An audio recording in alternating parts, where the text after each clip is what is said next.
What's up everyone, it's Cody here at Yellow Jeep and welcome to the new shop. Come on in, I'll show you guys around.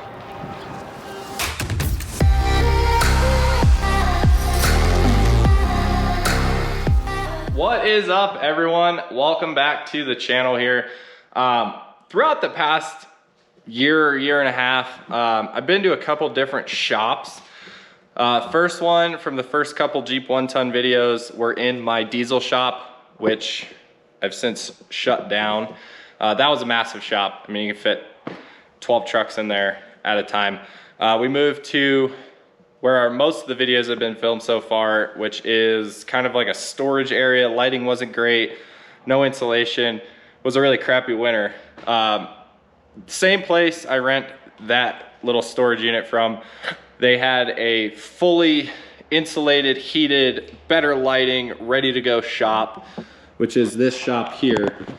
It is smaller, but at the same time, it's also a heck of a lot warmer and it's also cheaper. So this is not for a business anymore. It's just for my Jeep and that stuff that I can't fit at my garage at home. So it's gonna work out great. I'm gonna give you guys a tour of the area, kind of show you how we have it set up so far and what you guys can expect from future videos. So this shop space is more or less basically a 30 by 40, fully insulated and heated, which is really nice. Has 220 power as well as 110. And it's gonna work out perfect. So I'll give you guys a rundown on kind of some of the tools that I have here. You know, we use them all the time working on the Jeep. So kind of give you guys a little rundown, my thoughts on some of this stuff. We'll start with Harbor Freight's 2-ton hydraulic jack. I've had this jack for like 6 years. Works pretty good. I did bend it recently, but that was more or less my fault, not the jack's fault. So we'll call that one an error on my part. I've got Harbor Freight's, or sorry, not Harbor Freight's. This is actually from O'Reilly Auto Parts. It's a Power Torque 2-ton engine stand. The stand works great. I had to cut a lot of these nipples off for some of the diesel trucks to mount flywheel side on. But we put diesel engines on this thing all the time. I had a couple of them when I had my business. Never had any issues. This is a Harbor Freight Pittsburgh. I believe it's a 2-ton engine hoist. It works. Yeah. I've had it for, I don't know, 2-3 years. We did bend it with a 7.3 engine. Again, that might have been my fault. I was trying to walk it sideways and it kind of got a little bent up. But all in all, not bad for, I think it was like 230 bucks. So can't complain there. I do love my little stand here. As you guys can see, we're about to film a high steer video for the Jeep. My little stand is great. Just a hydraulic, you know, up and down. Little table. I did mount a vise on it because I don't really use it for lifting stuff. I really just use it as a table. Definitely not a bad investment. I think I got it online for like 50 or 60 bucks, used Facebook Marketplace type deal. So as we walk around, main toolbox I use is this Snap-on. It's one of their blackout, I think it's like a 54-inch. It's an electronic toolbox. I've never used it with the electronics, and in retrospect, I also feel like I should have just bought a US General to begin with because the quality is pretty much the same. They both have a lifetime warranty, and a US General is like 900 bucks. This toolbox was like at 7,000-8,000. But kind of how I have it organized here. This is all sockets and ratchets and all that stuff. I have tons of different sockets that you probably would never think exist. And all the Allens and hexes that you could ever want, security keyed ones. I was running a diesel shop full time, so a lot of these tools were accumulated just due to the need from owning a diesel shop. Second drawer on this is all wrenches. Again, I have a bunch of very wacky wrenches in here. I have the 90 degrees, stubbies, extra longs. My favorite ones though are these ratcheting wrenches, and these are Blue Point flexible head and ratcheting wrenches. I use these things all the time and they're like a total lifesaver for working on certain things. Also have some custom tools in here, line wrenches, some other custom stuff laying around here. These are to pull standpipes out of a Ford 6.0, and those are actually made out of 6.0 head bolts. So tons of wacky stuff in here.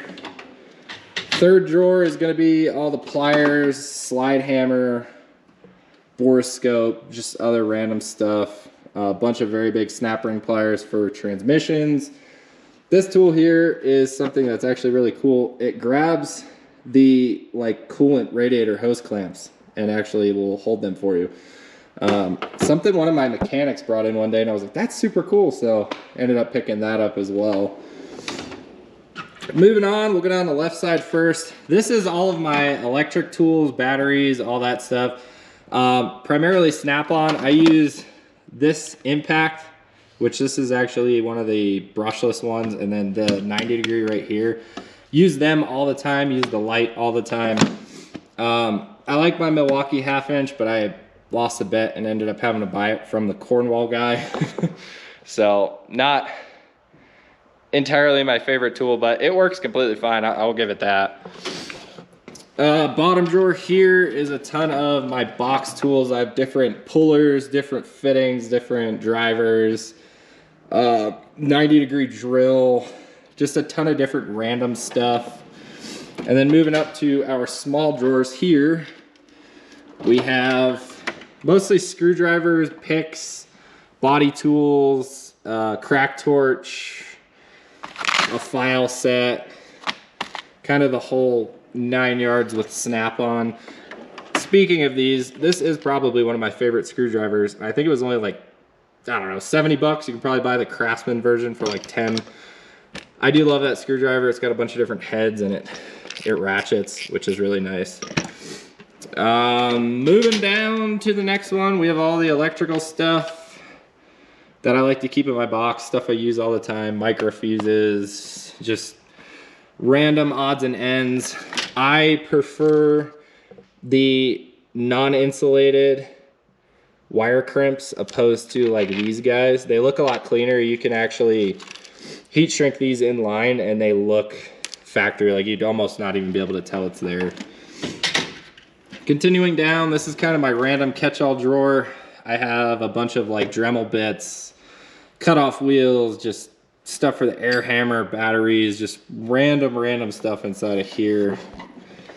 Nothing too crazy. This is my hammer, pry bar, 3/4 set. This is like a Harbor Freight 3/4 set. It's worked great for me. I primarily worked on light duty, so I didn't use 3/4 very often, but when I needed it, this stuff worked great. Bunch of hammers, pry bars, all that good stuff in here. Bottom drawer has more box stuff, bunch of torque wrenches, Power Pro, multimeter, whatever you call that thing. I'm drawing a blank on that one. Easy outs for studs, just a bunch of random stuff. Pinning, Duramax flywheels, CP3 pullers for Cummins, just a bunch of random stuff. That is the main box in a catch-all. So I've got my little random cart here. That's air conditioning, stuff like that. This is a toolbox that's primarily in my trailer. I don't currently have a trailer right now, so it's not in the trailer. But it's got catch-all for a bunch of other tools I have and all that stuff. So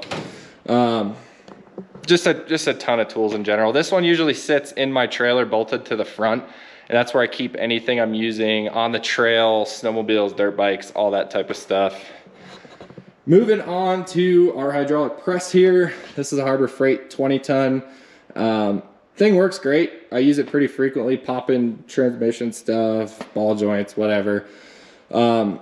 There's a company that makes a press brake for this press. I'm actually thinking about possibly getting, if I find the need for a press brake. That's our little vacuum sucker deal. We use that a lot on Huey injection systems for diesels, sucking oil out of cylinders and stuff like that. Great to have.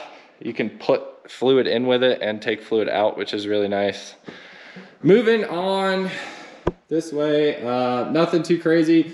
Ingersoll Rand, this is, I think, a 60-gallon air compressor, 5 horse, something like that. Might ring a bell to anyone.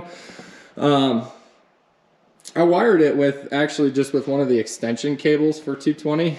That way I can put it kind of wherever, so I've got like 25 feet of cord for that. It works great. In retrospect, I wish I got an 80-gallon one because my 1 horse whiz wheels, they run this thing out super fast. So if you guys are in the market for an air compressor, I would definitely think about getting a bigger one if you're gonna need the air. As far as painting, smaller whiz wheels, air hammer, that type of stuff goes, impact even, this works completely fine.